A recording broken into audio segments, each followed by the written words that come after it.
لا حول ولا قوة إلا بالله العلي العظيم.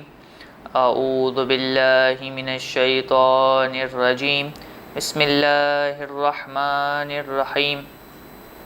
الحمد لله رب العالمين. الصلاة والسلام على أشرف الأنبياء والمرسلين محمد وآله الطيبين الطاهرين واللعنة الدائمة على أعدائهم أجمعين من الآن إلى قيام يوم الدين. أما بعد، فقد قال الله تبارك وتعالى في الكتاب المجيد والفرقان الحميد. بسم الله الرحمن الرحيم. إنما يريد الله ليذهب عنكم الرجس أهل البيت ويطهركم تطهيرا. صلوات. اللهم صل علی محمد و آل محمد و عجل فرجهم ولن اعداءهم. آپ تمام مومنین اور مومنات کے حضور فرزند امام حسین علیہ السلام حضرت علی اکبر علیہ السلام کی ولادت کی مبارکباد پیش کرتے ہیں، اور خصوصاً وقت کے امام زمانہ عجل اللہ تعالی فرجہ شریف کے حضور ان کے جد اعلیٰ کے فرزند حضرت علی اکبر کی ولادت کی مبارکباد دل کی گہرائیوں سے پیش کرتے ہیں۔ جناب علی اکبر علیہ السلام 11 شعبان سن 43 ہجری کو مدینہ منورہ میں پیدا ہوئے۔ آپ امام حسین بن علی ابن ابی طالب علیہ السلام کے بڑے فرزند تھے، اور آپ کی والدہ ماجدہ کا نام لیلہ بنت مرہ بن عمرو بن مسعود ثقفی تھا۔ جناب لیلہ کی والدہ میمونہ بنت ابی سفیان کے جو کہ طائفہ بنی امیہ سے تھیں۔ اسی طرح حضرت علی اکبر علیہ السلام عرب کے 3 بڑے طائفوں اور بڑے قبیلوں سے آپ کا تعلق تھا، کیونکہ آپ کے والد امام حسین علیہ السلام کے جن کا تعلق بنی ہاشم سے تھا، آپ کے والدہ جن کا تعلق جو ہے وہ ثقفی خاندان سے تھا، اور اسی طریقے سے آپ کی والدہ کے جو والدہ تھیں ان کا تعلق بنی امیہ کے خاندان سے تھا۔ تو دیکھا جائے تو آپ کا تعلق 3 عرب کے بڑے خاندانوں سے تھا۔ بنی ہاشم میں دیکھا جائے تو آپ کا تعلق اس خاندان سے تھا کہ جس میں امیر المومنین علی ابن ابی طالب علیہ السلام ہیں، جناب فاطمۃ الزہرا سلام اللہ علیہا رسول خدا صلی اللہ علیہ وآلہ وسلم ہے۔ اور آپ کا تعلق اگر آپ کے والدہ کی طرف سے دیکھا جائے تو آپ کے والدہ کے نانا یعنی آپ کے نانا آپ کی والدہ کے والد جناب عروہ بن مسعود ثقفی تھے، کہ جن کی بہت ہی زیادہ فضیلت احادیث رسول صلی اللہ علیہ وآلہ وسلم و تاریخ کی کتب کے اندر ہمارے پاس موجود ہے۔ اس سے پہلے کہ جناب علی اکبر علیہ السلام کے بارے میں ذکر شروع کیا جائے، ایک واقعہ آپ کے سامنے پیش کیا جائے کہ جس سے جناب علی اکبر علیہ السلام کی شان اور ان کے مرتبہ کا بیان آپ کے سامنے ہو، کہ دشمن بھی کس طریقے سے آپ کی شان کو بیان کرتا تھا، اور آپ جو کہا جاتا ہے کہ آپ رسول خدا سے شباہت رکھتے تھے، ہر طرح کی شباہت رکھتے تھے، جس کا ذکر آگے چل کر آئے گا۔ تو شباہت کس حد تک تھی کہ دشمن بھی آپ کی فضیلت کا اقرار کرنے پر مجبور تھا۔ ابو الفرج اصفہانی نے مغیرہ سے روایت کی ہے کہ ایک دن معاویہ نے اپنے ساتھیوں سے پوچھا کہ تم لوگوں کی نظر میں خلافت کے لیے کون لائق اور مناسب ہے؟ اس کے ساتھیوں نے جواب دیا، ہم تو آپ کے بغیر کسی کو خلافت کے لائق نہیں سمجھتے۔ تعریف کر رہے تھے اس کی۔ معاویہ نے کہا، ایسا نہیں ہے، بلکہ خلافت کے لیے سب سے زیادہ لائق اور شائستہ علی بن حسین علیہ السلام ہے، کہ اس کا نانا رسول خدا صلی اللہ علیہ وآلہ وسلم ہے، اور اس میں بنی ہاشم کی دلیری اور شجاعت اور بنی امیہ کی سخاوت اور ثقیف کی فقر و فقاہت جمع ہے۔ در حقیقت معاویہ نے حضرت علی اکبر علیہ السلام کے اندر وہ تمام صفات کہ جو ایک سردار کے لیے ہونی چاہیے، ان تمام صفات کا اقرار کیا، اور کہا کہ اس صفات کے اندر حضرت علی اکبر اپنے نانا سے شباہت بھی رکھتے ہیں، اس کے علاوہ ان کے اندر بنی ہاشم، بنی امیہ اور بنی ثقیف تینوں سے ان کا تعلق ہے، بنو ثقیف سے، تو جس کی وجہ سے ان کو خلافت کا زیادہ حقدار ہونا چاہیے۔ یہ خود ایک وہ شخص کہ جو اہل بیت علیہ السلام کی محبت نہیں رکھتا، اس طریقے سے اہل بیت علیہ السلام کا چاہنے والا نہیں ہے، لیکن اس کے باوجود وہ حضرت علی اکبر علیہ السلام کی شجاعت اور ان کے فخر اور ان کی شرافت کا جو ہے وہ اقرار کر رہا ہے۔ آپ کی والدہ ماجدہ کا نام حضرت لیلہ بنت ابی مرہ بن عروہ بن مسعود ثقفی تھا۔ آپ کے نانا یعنی عروہ بن مسعود ثقفی قریش میں عظیم المرتبت شخصیت تھے۔ وہ قریش مکہ کی طرف سے حضرت پیغمبر کی خدمت میں صلح نامہ حدیبیہ کی موافقت کے لیے بھیجے گئے کہ جب صلح نامہ حدیبیہ سائن ہونے لگا، مہر لگنے لگی اس کے اوپر، تو اس کی پیش و رفت کے لیے کہ جو بات چیت کرنی تھی اس کے لیے قریش کی طرف سے، کیونکہ اس وقت تک جناب عروہ جو تھے، جناب عروہ کے والد یعنی جناب مسعود ثقفی، وہ اس وقت تک اسلام قبول نہیں کیا تھا، اس وجہ سے قریش نے ان کو اپنی طرف سے صلح حدیبیہ کے لیے رسول اللہ صلی اللہ علیہ وآلہ وسلم کے پاس بھیجا، اور اس کے بعد انہوں نے جب یہ صلح حدیبیہ کر لی، اس کے بعد 9 ہجری کے اندر انہوں نے اسلام کو قبول کیا، پھر اپنی قوم کی ہدایت اور دین اسلام کی تبلیغ کے لیے ان کی طرف گئے، یعنی جب رسول اللہ کے ہاتھوں پہ انہوں نے اسلام کو قبول کر لیا تو اب وہ اپنی قوم کی طرف واپس پلٹے، یعنی اپنے قبیلے کی طرف واپس پلٹے، اپنی قوم کی طرف، قریش کی طرف، اور چاہا کہ اب ان کو بھی دین کی تبلیغ کریں تاکہ وہ بھی صحیح راستے کے اوپر گامزن ہو جائیں۔ لیکن آپ جب تبلیغ کرنے کے لیے پہنچے اور اس قوم کے ہاتھوں جب آپ نے نماز سے پہلے اذان کہنا شروع کی تو آپ کو تیر ستم سے جو ہے شہید کر دیا گیا۔ پیغمبر خدا صلی اللہ علیہ وآلہ وسلم آپ کی شہادت پہ بہت افسردہ ہوئے اور آپ کے بارے میں فرمایا، عروہ صاحب یاسین کی مثل ہیں جو اپنی قوم کے لیے ہدایت کا فریضہ انجام دیتے تھے اور اسی راہ میں شہید ہو گئے۔ یعنی رسول اللہ صلی اللہ علیہ وآلہ وسلم نے آپ کے نانا کو، یعنی آپ کی والدہ کے نانا کو کس سے شباہت دی؟ صاحب یاسین کی شباہت دی، اور کہا کہ آپ اپنی قوم میں ہدایت کا فریضہ انجام دے رہے تھے اور اسی راہ میں شہید ہو گئے۔ تو یہ جناب مسعود ثقفی کہ جو حضرت علی اکبر علیہ السلام کی والدہ کے نانا تھے، آپ کی یہ فضیلت تھی۔ اور ایک اور روایت جو رسول اللہ صلی اللہ علیہ وآلہ وسلم سے ہی نقل ہے آپ کے بارے میں ہے کہ آپ فرماتے ہیں کہ اسلام میں 4 سردار ہیں، بشر بن حلال عبدی، عدی بن حاتم، سراقہ بن مالک اور عروہ بن مسعود ثقفی۔ تو در حقیقت رسول اللہ صلی اللہ علیہ وآلہ وسلم کی 2 احادیث سے آپ کی فضیلت کا اقرار ہوتا ہے، اور ظاہر سی بات ہے آباء و اجداد کی جو فضیلت ہوتی ہے وہ ان کی اولاد کے اندر منتقل ہوتی ہے، اسی لیے جناب علی اکبر کا رتبہ اتنا بلند ہے کہ ایک طرف بنی ہاشم ہے اور ایک طرف بنو ثقفی۔ اس کے بعد ہم چلتے ہیں آگے کہ حضرت علی اکبر علیہ السلام کی جو سب سے بڑی صفت وہ کیا تھی کہ وہ رسول خدا صلی اللہ علیہ وآلہ وسلم کے ساتھ شباہت رکھتے تھے، اور یہ شباہت در حقیقت امام حسین علیہ السلام کا ایک قول ہمارے سامنے ملتا ہے کہ جس سے یہ شباہت ہمیں پتہ چلتی ہے کہ امام حسین علیہ السلام نے کربلا کے میدان میں روز عاشور جب اپنے کریل بیٹے کو اس نے جہاد دیا تو آپ نے ان جملوں کے ذریعے اپنے بیٹے کو رخصت کیا کہ جس کا ترجمہ کچھ یوں ہے کہ خداوند متعال گواہ رہنا، ان کی طرف ایسا جوان جا رہا ہے جو خلق میں اور منطق میں تمام لوگوں میں سے تیرے رسول سے زیادہ شباہت رکھتا ہے۔ ہمیں جب بھی تیرے نبی کی زیارت کا اشتیاق ہوتا تو ہم اس جوان کو دیکھ لیتے۔ تو یہ امام حسین علیہ السلام کا وہ ایک مختصر سا جملہ تھا کہ جو تھا تو مختصر لیکن اس محاورے کی مانند تھا کہ دریا کو کوزے میں بند کر دیا، یعنی امام حسین علیہ السلام نے تمام رسول اللہ کی صفات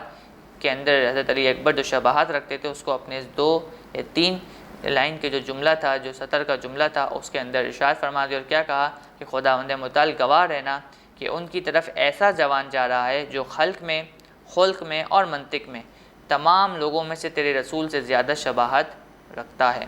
اب آئیں یہ دیکھیں کہ جو خلق ہے اور منطق ہے، ان تینوں چیزیں میں حضرت علی اکبر کس طریقے سے رسول اللہ کی شباہت رکھتے تھے۔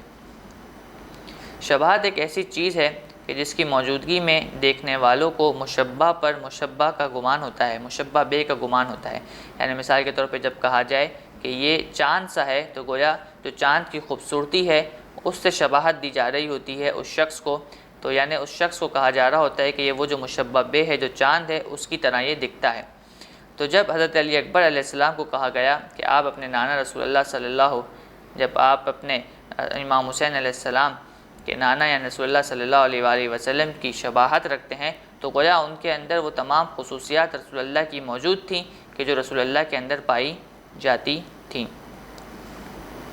اب سب سے پہلے اگر ہم چلیں آپ کی شباہت کی طرف تو آپ کی سب سے پہلی شباہت خلقی تھی۔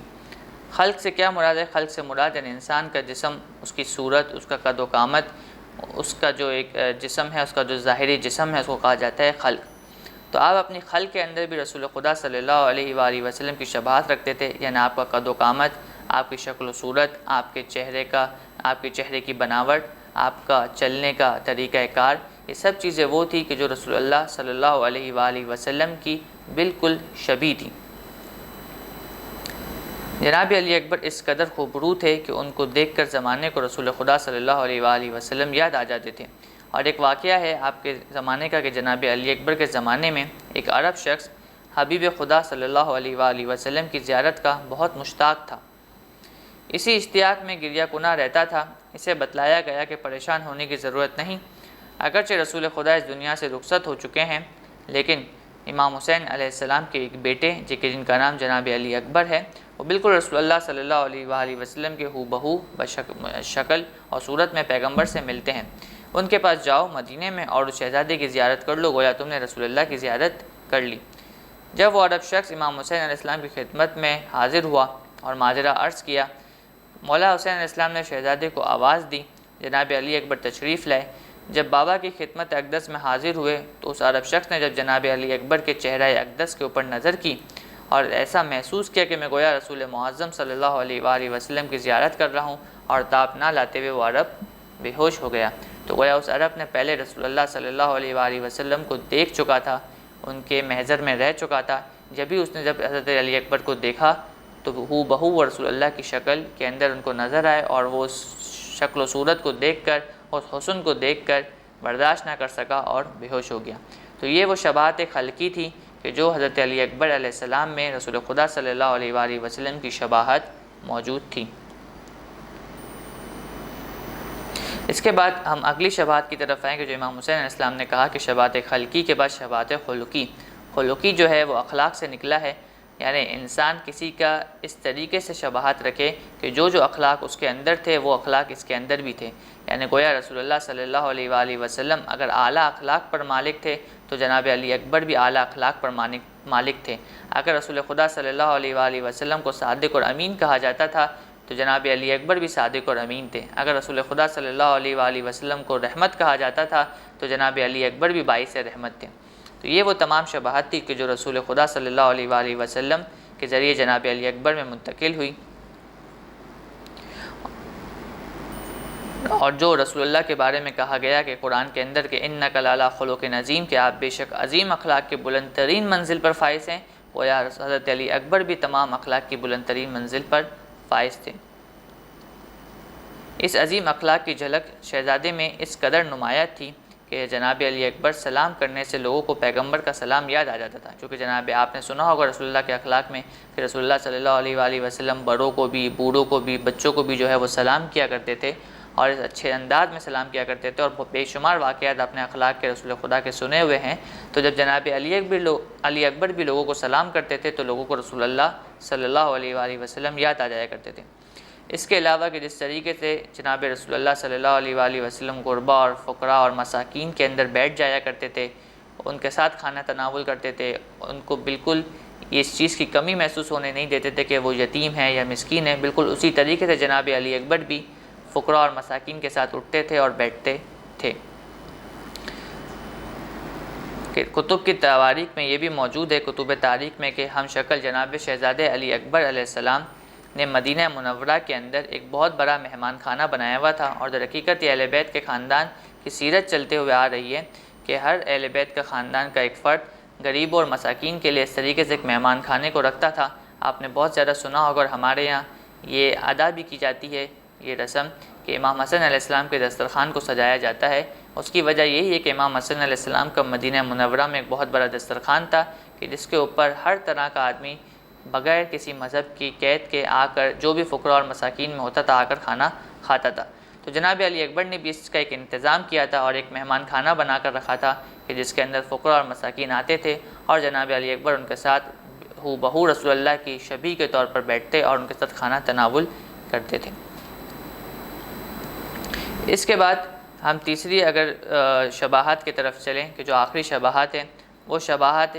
منطقی ہے۔ شباہت منطقی سے کیا مراد؟ یعنی گفتار میں کسی کے مشابہ ہونا، یعنی جو کسی بھی شخص کا ایک اسٹائل ہے، کسی بھی شخص کا ایک لوگوں کے ساتھ بات کرنے کا، اس کے جو نظریات اور اس کی جو فکر ہے اس کے اندر شبیہ ہونا۔ یعنی اگر رسول اللہ صلی اللہ علیہ وآلہ وسلم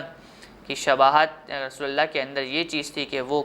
کوئی بھی بات اللہ کی وحی کے بغیر نہیں کرتے تھے، خداوند متعال کے قریب تھے، اس کے حبیب تھے، کوئی بھی بات اللہ کی وحی کے بغیر نہیں کرتے تھے، تو گویا جناب علی اکبر کی بھی ہر بات جو ہے وہ رسول اللہ صلی اللہ علیہ وآلہ وسلم کی بات کے مطابق ہوتی تھی۔ آپ بھی رسول اللہ کے مطابق اسی طریقے سے خدا کی عبادات و مناجات کیے کرتے تھے، اور کتب کے اندر یہ موجود ہے کہ جناب علی اکبر علیہ السلام اس طریقے سے خدا سے مناجات اور دعاؤں کے اندر آگے آگے پیش ہوتے تھے۔